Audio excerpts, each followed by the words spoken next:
एक ट्रापेजियम दिया है कुछ स्पेशल कंडीशंस के साथ, तो क्या इससे एंगल्स बराबर हो सकते हैं और डायगोनल्स भी।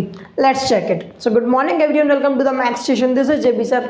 करते हैं यार इस एक्सरसाइज का लास्ट मतलब 7th क्वेश्चन। देखो एक बात तो मैं बता दूं, माना मेरी वीडियोस थोड़ी लंबी हो सकती है दूसरी वीडियोस के कंपैरिजन में, लेकिन यार मैं यहाँ तुम्हें सिखाता हूँ कि सोचते कैसे हैं, मैं तुम्हें बताता हूँ कि क्वेश्चन को अप्रोच कैसे करते हैं। दूसरी वीडियोस की तरह नहीं कि डायरेक्ट सॉल्यूशन करो ख़त्म कर दो। भाई तू सीखना, मुझे तो सब कुछ आता है, मैं सब कुछ कर दूंगा। तुझे सीखना है ना, तो तू सीखने आया तो सीख फिर भाई साहब। वीडियो लंबी हो सकती है लेकिन सीख के सब कुछ जाओगे। और हाँ, जब मैं ये बोलना शुरू कर देता हूँ ना, तो सॉल्यूशन तुम्हारा वहीं से शुरू हो गया है, तुम्हारे माइंड में सॉल्यूशन चलना शुरू हो गया है। ये मत सोचना कि सर अभी लिख नहीं रहे हैं, अभी स्किप कर लेते हैं। भाई साहब जहाँ से मैंने बोलना शुरू कर दिया था वहीं से मेरा सॉल्यूशन शुरू हो गया। क्लियर है? अब समझते हैं। हमसे पता गया है ABCD is a trapezium in which AB is parallel to CD and AD बराबर BC। शो दैट, 4-5 चीज़ें प्रूव करनी है। क्या करना है? पहले तो AB बराबर एंगल A बराबर एंगल B, एंगल C बराबर angle D, triangle ABC is congruent to triangle BAD, और क्या है? डायगोनल AC बराबर डायगोनल BD। सब कुछ क्लियर हो जाएगा। हमसे बोला है ABCD एक ट्राइपेजियम है। मैं थोड़ा स्पीड से ही बोलूँगा ताकि ज़्यादा टाइम कंज्यूम ना हो इस वीडियो का स्पेशली। हमसे बोला है ABCD एक ट्राइपेजियम है। ट्राइपेजियम पता है ना, क्लास 8 में पढ़ा था, बताता हूँ शॉर्टकट में। एक ऐसा क्वाड्रिलेटर जिसकी दो साइड्स पैरेलल हो और दूसरी साइड की कोई गारंटी ना हो। दो साइड्स तो पैरेलल हो, इतनी गारंटी हो, दूसरी साइड्स की गारंटी ना हो, उसे हम बोलते हैं ट्राइपेजियम। तो भाई साहब ABCD एक ट्राइपेजियम है जिसमें AB और CD पैरेलल है, ये दिया गया है। और ना कुछ स्पेशल कंडीशन भी दी है। हमसे बोला गया है AD और AD साइड और BC साइड इक्वल है। क्या है? इक्वल है। देखो ज़रूरी नहीं है हर ट्राइपेजियम की ये नॉन पैरेलल साइड्स बराबर हो, लेकिन यहाँ पे स्पेशल कंडीशन दी है कि भाई साहब AD और BC बराबर है, तो बराबर कर दिया। अब हमें प्रूफ करके बताना है सबसे पहले तो कि भाई साहब एंगल A मतलब ये एंगल और ये एंगल बराबर है, ये एंगल और ये एंगल बराबर है। प्रूफ करके दिखाना है। करते हैं और समझते हैं कैसे। सबसे पहले तो ना यार, तुम इसको कभी अप्रोच नहीं कर पाओगे अगर तुम्हें हिंट नहीं दिए, क्योंकि ऐसे टाइप के क्वेश्चन अगर आपने नहीं करे हैं अभी तक, तो जो हिंट है ना उसको हम यूज़ करेंगे और फिर हम समझेंगे कि भाई साहब हमें क्या करना है। एंगल A और एंगल B को इक्वल प्रूव करना है। हमें हिंट में बोला गया है आप क्या करिए, आप इस AB साइड को थोड़ा एक्सटेंड कर दीजिए, तो कर दी भाई साहब। और हमसे बोला है कि पॉइंट C से एक लाइन ड्रॉ करो, जो कि इस एक्सटेंडेड लाइन को टच करेगी, एक्सटेंडेड लाइन को इंटरसेक्ट करेगी। और जो लाइन ड्रॉ करोगे ना आप, वो हमारी AD के पैरेलल होना चाहिए। क्या होना चाहिए? पैरेलल। कैसी? पैरेलल। तो कर देते हैं यार। ओके, एक लाइन ड्रॉ कर देते हैं जो कि पैरेलल है, जो कि AD के पैरेलल है। जहाँ पे इंटरसेक्शन हो रहा है वहाँ पे पॉइंट E नाम दे देते हैं। ये हमसे सब कुछ बोला गया है हिंट में, ठीक है। अब अगर तुम नोटिस करोगे, अब मैं तुम्हें बिल्कुल फील करा रहा हूँ, ध्यान से देखना। हमसे बोला गया था AB और CD पैरेलल है, बिल्कुल सही बात है। अगर AB को मैं एक्सटेंड करता हूँ E तक, तो नई लाइन क्या बन जाएगी? AE। अगर ये पैरेलल है तो जो नई लाइन होगी वो भी इसके पैरेलल नहीं होगी। अरे हाँ ना बोल यार, अरे यार मैं इतनी लाइन को पैरेलल बोलूँ या फिर इतनी लाइन को पैरेलल बोलूँ, एक ही बात है। क्लियर? Very good. तो मतलब ये लाइन और ये लाइन पैरेलल है। और अभी हमने जो लाइन ड्रॉ करी है मतलब CE, ये लाइन और ये लाइन भी तो पैरेलल है क्योंकि हिंट में दिया है। तो ज़रा सोचो, एक क्वाड्रिलेटरल में अगर अपोजिट साइड्स के पेयर्स पैरेलल हो जाए तो वो क्वाड्रिलेटरल एक पैरेललोग्राम बन जाता है। क्या सबके माइंड में बात क्लियर हुई? अरे चमका नहीं चमका भाई साहब, ये दोनों साइड्स पैरेलल, ये दोनों साइड्स भी पैरेलल, तो ये क्वाड्रिलेटरल एक पैरेललोग्राम, इसमें कोई बुराई वाली बात नहीं है। अच्छा, अब जो कुछ कंस्ट्रक्शन हमने करा है उसको लिखना ज़रूरी है। सॉल्यूशन करते हैं। तो भाई साहब कंस्ट्रक्शन मैंने शायद लिख के लाया था। कंस्ट्रक्शन हमने क्या किया? हमने करा था ड्रॉ अ C या फिर draw CE parallel to AD, draw CE parallel to AD, ये हमने ड्रॉ किया है। Very good. अब ये तो ड्रॉ कर दिया, क्यों करा है अब बताता हूँ। मैंने क्या बोला, इसके ड्रॉ करने से ABCD नहीं AECD एक पैरेललोग्राम बन गया। और एक बात पता होगी, जो पैरेललोग्राम होता है उसमें अपोजिट साइड्स के पेयर ना कि सिर्फ पैरेलल होते हैं, वो बराबर भी होते हैं। मतलब AE और CD बराबर है, AD और CE भी बराबर हो जाएंगे। अरे हाँ ना बोले यार, अरे हाँ ना बोले यार। तो हम बोलेंगे विच applies AECD is a parallelogram इसके कर देने से बिल्कुल सही बात है। और अगर ये पैरेललोग्राम है तो मैं बोल सकता हूँ कि भाई साहब AE किसके बराबर है, AE किसके बराबर है, CD के बराबर है, वेरी गुड। और AD किसके बराबर हो जाएगी, EC, CE लिखें EC लिखें, एक ही बात है, क्लियर है। तो देखो हमें बेसिकली मेन इसका काम रहेगा, इसका काम नहीं रहेगा, ठीक है। चलो अब यार अगर ये दोनों साइड्स बराबर हो गई तो क्या कर दिया मैंने, कुछ बड़ा काम कर दिया, पता नहीं क्या। भाई साहब ये साइड और ये साइड बराबर हो गई, ज़रा ध्यान से देखना।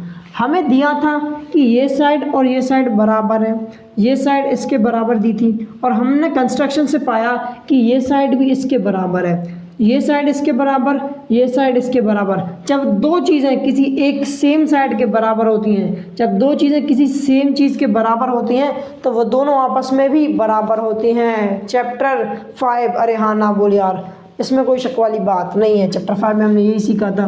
तो ध्यान से देखो, तो मैं बोल सकता हूँ इससे कि विच अप्लाइज, ध्यान से देखना भाई साहब, AD बराबर BC, AD बराबर BC, ठीक है, और AD बराबर EC भी है, AD बराबर BC, AD बराबर EC। तो जब दोनों LHS इक्वल तो RHS भी इक्वल, अरे हाँ ना बोले यार।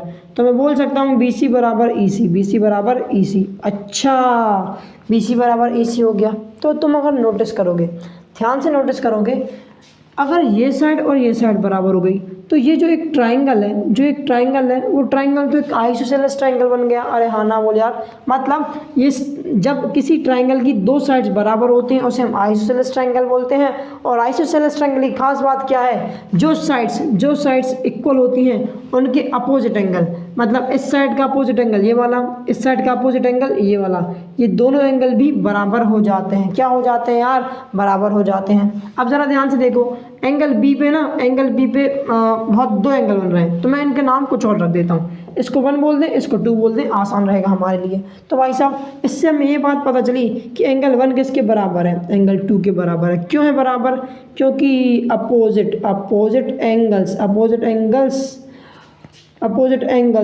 Angles of equal sides, opposite angles to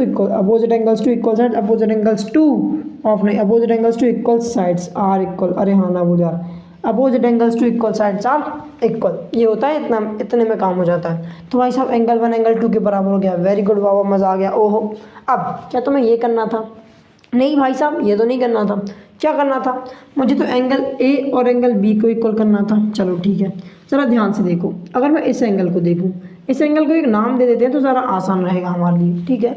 अगर मैं ध्यान से देखूं, एंगल 2 और एंगल 3 दोनों के दोनों एंगल एक स्ट्रेट लाइन पे बन रहे हैं, और एक स्ट्रेट लाइन पे अगर दो एंगल बनते हैं तो उन दोनों को हम लीनियर पेयर बोलते हैं, और लीनियर पेयर का सम 180 होता है। अरे हाँ ना बोल यार, इसमें कोई शक वाली बात नहीं है। तो मुझे पता है कि एंगल 2 प्लस एंगल 3 जो है वो कितना बन रहा है, 180 डिग्री बन रहा है। क्यों, just because of linear pair, very good भाई साहब।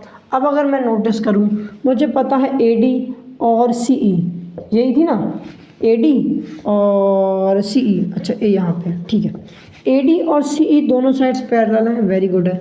अगर मैं A और E को ज्वाइन कर रहा हूँ, ध्यान से देखो, A और E को जब मैं ज्वाइन कर रहा हूँ तो ये दोनों साइड्स पैरेलल, और ये तो ट्रांसवर्सल का रूप प्ले कर रही है। अरे देखो ना, इनको थोड़ा थोड़ा ऐसे बढ़ा दो, तो भाई साहब AD तो पैरेलल दिए हैं और AE एक ट्रांसवर्सल बन रही है। तो मुझे पता है ट्रांसवर्सल के अगर एक ही साइड पे, एक इंटीरियर साइड पे दो जो एंगल होते हैं, इन दोनों को मैं कोई इंटीरियर बोलता हूँ, और कोई इंटीरियर एंगल का सम 180 होता है अगर साइड्स पैरेलल हो तो, और साइड्स पैरेलल दी हैं तो कोई इंटीरियर का सम 180 हो जाएगा, इसमें कोई शक वाली बात नहीं है। तो एंगल A को एंगल A बोल दो, एंगल E को बेसिकली मैं 1 बोल रहा हूँ, देखो ज़रा ध्यान से, हाँ। तो एंगल E को मैं क्या बोल रहा हूँ, एंगल 1 बोल रहा हूँ, तो एंगल 1 लिख दो यहाँ पे, कितना हो जाएगा, 180 डिग्री हो जाएगा। क्यों हो जाएगा, क्योंकि को इंटीरियर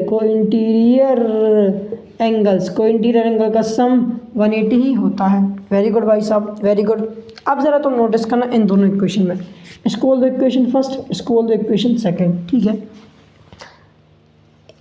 इन दोनों का सम 180 आ रहा है, इन दोनों का सम भी 180 आ रहा है। अच्छा, दो इक्वेशन, दो चीज़ें 180 के इक्वल, ज़रा ध्यान से देखो, दोनों इक्वेशन में अगर RHS इक्वल, ये चीज़ भी 180 के इक्वल, ये चीज़ भी 180 के इक्वल, मतलब RHS इक्वल तो LHS भी आपस में बराबर हो जाएगा। ये भी 180, ये भी 180, तो ये और ये दोनों भी बराबर हो जाएंगे। बिल्कुल सही बात है, क्योंकि ये दोनों साइड्स बराबर हैं। अच्छा, तो मैं बोल सकता हूँ कि एंगल 2 प्लस एंगल 3 बराबर एंगल A प्लस एंगल 1। अरे हाँ ना बोले यार, बिल्कुल सही बात है। अब तुम ध्यान देना, क्लाइमैक्स आ गया है, ठीक है। हमें पता है कि भाई साहब एंगल 1 और एंगल 2 तो बराबर हैं। इस पर भी ब्रैकेट लगा दूँ तो मुझे समझ आने लगेगा थोड़ा सा। एंगल 1 एंगल 2 बराबर है, तो अगर मुझे ज़रूरत पड़ती है तो मैं एंगल 1 को एंगल 2 लिख सकता हूँ, एंगल 2 को एंगल 1 लिख सकता हूँ, इसमें कोई दिक्कत वाली बात नहीं है। तो ज़रा ध्यान से देखो, एंगल 1 और एंगल 2 तो बराबर हैं, तो एंगल 1 और एंगल 2 अगर बराबर हैं तो इनको ना मैं एक में ही खेल लेता हूँ, चाहे मैं एंगल 1 बना लूँ दोनों को या चाहे 2 बना लूँ। क्यों करूँगा बताता हूँ। मान लेते हैं एंगल 2 को ही मैंने चेंज कर दिया, तो एंगल 2 की जगह मैं एंगल 1 लिख सकता हूँ, एंगल 3 की जगह कुछ नहीं लिख सकता, एंगल A की जगह एंगल A लिखा रहने दो, एंगल 1 की जगह एंगल 1 लिखा रहने दो। एंगल 1 इक्वल्स टू इस साइड आएगा, माइनस का हो जाएगा, प्लस का एंगल 1 माइनस का एंगल 1 एक दूसरे को मार देंगे, तो डायरेक्ट यहीं पे मार देते हैं। तो बचा क्या रह गया, एंगल 3 बराबर एंगल A। अगर तुम ध्यान से देखोगे तो जो मेरा एंगल 3 है वो बेसिकली है कौन सा एंगल, वो बेसिकली एंगल B ही तो है, क्योंकि स्टार्टिंग में ऐसे ही हम B में एंगल मान रहे थे। अरे हाँ ना बोले यार, इसमें कोई बुराई वाली बात नहीं है। तो एंगल 3 बेसिकली एंगल B ही तो है, तो एंगल B और एंगल A बराबर हो गए, जो कि मुझे प्रूव करना था। अरे हाँ ना बोले यार, इसमें कोई दो राय वाली बात नहीं है। एक बार इसका स्क्रीनशॉट लो फटाफट से, फिर थर्ड पार्ट को हम स्टार्ट करेंगे। अच्छा, सेकंड पार्ट देखते हैं। हाँ, मैंने थर्ड पार्ट बोल दिया था, लेकिन सेकंड पार्ट ही है। चलो, क्या बोल रहा है सेकंड पार्ट में, क्या है, हमें एंगल C और एंगल D को बराबर करना है। कौन कौन सा यार, एंगल D और एंगल C, एंगल D और एंगल C, ठीक है। तो ध्यान से देखो, यहाँ भी ना दो एंगल बन रहे हैं, एक एंगल ये, एक एंगल ये। तो इस एंगल को कुछ नाम दे देते हैं। इस एंगल को हम 4 बोलते हैं, इस एंगल को हम 3 बोल रहे थे तो 3 बोल देते हैं। मैंने थोड़ा सा उसको क्लीन कर दिया था, ठीक है। अब करते हैं यार सोल्यूशन शुरू। हमें क्या करना है, हमें एंगल C और एंगल D, मतलब एंगल 4 और एंगल D को इक्वल प्रूफ करना है। कैसे करेंगे समझाता हूँ, ज़रा ध्यान से देखना। अगर मुझे बात पता है कि AECD एक पैरेललोग्राम है, तो एक बात भी पता होगी तुम्हें, जो पैरेललोग्राम के अपोजिट एंगल्स होते हैं वो आपस में बराबर होते हैं। अरे हाँ ना बोल यार, तो एंगल D बराबर कितना हो जाएगा, या फिर ऐसे लिखो, एंगल 1 बराबर कितना हो जाएगा, एंगल D। क्यों, क्योंकि अपोजिट एंगल्स ऑफ पैरेललोग्राम क्या होते हैं, बराबर होते हैं। वेरी गुड भाई साहब। अब एक चीज़ और नोटिस करना कि भाई साहब जो मेरी ये साइड है AE बोल दो या फिर A भी बोल दो, A यहाँ पड़ रहा है कहीं बीच में, B और फिर हमारी ये E पे हो जा रही है, ठीक है। और हमारी क्या नीचे DC है, DC मार्वल DC। अच्छा, और यहाँ से एक ट्रांसवर्सल जा रही है, ठीक है भाई साहब, बिल्कुल सही केस है। ध्यान से देखो, एंगल 2 और एंगल 4, एंगल 2 और एंगल 4 क्या है, एंगल 2 और एंगल 4 तो अल्टरनेट इंटीरियर एंगल है। अगर साइड्स जो होती हैं, अगर जो लाइंस होती हैं वो पैरेलल होती हैं तो अल्टरनेट इंटीरियर एंगल्स इक्वल होते हैं। और हाँ, मुझे ये बात पता है कि ये दोनों साइड्स या फिर ये दोनों लाइंस पैरेलल हैं, तो मैं बोल सकता हूँ कि एंगल 2 एंगल 4 के बराबर है। अरे हाँ ना बोल यार, एंगल 2 किसके बराबर है, एंगल 4 के बराबर है। बिल्कुल सही बात है यार। अच्छा, क्यों है, क्योंकि अल्टरनेट इंटीरियर एंगल है। अच्छा भाई साहब, अब ज़रा समझना ज़रा ध्यान से। मुझे एक बात पता है कि यार अभी मैंने थोड़ी देर पहले देखा था कि एंगल 1 और एंगल 2 तो आपस में बराबर है, क्योंकि हमारा एक आइसोसेलेस ट्रायंगल बन रहा है। तो ध्यान से देखो, एंगल D एंगल 1 के बराबर, एंगल 4 एंगल 2 के बराबर, और एंगल 2 और एंगल 1 तो आपस में इक्वल। मतलब अगर LHS इक्वल तो RHS भी इक्वल, अगर RHS आपस में इक्वल तो RHS भी आपस में इक्वल। अरे हाँ ना बोले यार, तो एंगल 4 किसके बराबर हो जाएगा, एंगल D के बराबर, एंगल 4 एंगल D के बराबर हो जाएगा। बिल्कुल सही बात है। तुम अगर ध्यान से देखोगे ना तो एंगल C हमारा एंगल 4 है, एंगल 4 ही हमारा एंगल C है, एंगल C ही हमारा एंगल 4 है। उसको बस मैंने नाम दे दिया था, तो मतलब एंगल C और एंगल D इक्वल हो गए। इसमें कोई दिक्कत वाली बात नहीं होगी शायद। बस यार यही तो करना था सेकंड पार्ट में, प्रूफ क्लियर हुआ, ठीक है यार। अब तीसरी चीज़ देखते हैं। तीसरी चीज़ क्या बोला है, triangle ABC is congruent to triangle BAD। पहली बात तो इसको लिख लेते हैं इन ट्राइंगल, है ना, इन ट्राइंगल बी, नहीं A B C, in triangle A B C, और कौन सा ट्राइंगल है, ट्राइंगल बी ए डी। अच्छा जी, ट्राइंगल बी ए डी, ये दोनों ट्राइंगल हैं। अब ज़रा ट्राइंगल को देखो तो ज़रा कहाँ है कहाँ या है ही नहीं है, तो ज़रा ध्यान से देखते हैं। अब ये 4 5 का काम हो गया, इनको हटाते हैं ज़रा, ठीक है। अच्छा जी, वेरी गुड। हमसे क्या बोला गया, ए बी सी, अरे ये तो वर्टेक्सेस हैं, इसमें तो ट्राइंगल बन ही नहीं रहा है। अबे नालायक हूँ, अगर मैं सिर्फ बी और सी को ज्वाइन कर देता हूँ, डायगोनल बी सी को ज्वाइन कर देता हूँ, तो एंगल ए बी सी बन जाता है। हाँ बिल्कुल बन जाता है। अब बी ए डी, अच्छा मतलब इन दोनों डायगोनल्स को, इन दोनों वर्टेक्सेस को भी ज्वाइन करना पड़ेगा। हाँ कर दिया। तो अगर अब मैं नोटिस करूं तो मेरे 2 ट्राइंगल्स बन गए। कौन कौन से वो ट्राइंगल हैं जिन्हें मुझे कॉन्ग्रुएंट प्रूफ करना है, वो थोड़ा बाजू में बना लेते हैं क्योंकि खिचड़ पिचड़ बहुत हो रहा है यहाँ पे, मुझे दिख रहा है। ध्यान से देखोगे तुम तो एक ट्राइंगल ये बन रहा है और दूसरा ट्राइंगल क्या बन रहा है यार, दूसरा ट्राइंगल मेरा ये कुछ बन रहा होगा। अच्छा ये ज़्यादा हो गया, ज़्यादा डीप कर दिया मैंने, कोई दिक्कत नहीं, इसको अपन हल्के से कर देंगे। कुछ ऐसा कुछ है, कुछ ऐसा कुछ ये वाला मेरा डायग्राम है। ध्यान से देखो, ये ए बी डी है और हमारा ए बी सी है। अच्छा तो ये दोनों एंगल हैं। अच्छा ज़रा ध्यान से देखो, इन दोनों को ही कॉन्ग्रुएंट प्रूव करना है, ए बी सी और कौन सा है बी ए डी। ध्यान से देखो B A D A B C, हाँ ठीक है, ये दोनों ट्राइंगल, इन दोनों को मुझे कॉन्ग्रुएंट प्रूव करना है तो कर देंगे। क्या कोई दिक्कत है? सर दिक्कत तो है क्योंकि मुझे आता नहीं, कॉन्ग्रुएंट करना नहीं आता। अबे आता ही होगा ना यार।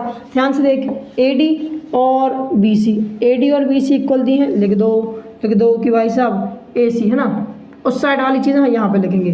तो हमें क्या दिया है, बी सी किसके बराबर है, बी सी बराबर है ए डी के बराबर। ये क्या है, ये तो हमें गिवन दिया है तो लिख दो, गिवन लिख दो, बिल्कुल लिख दिया।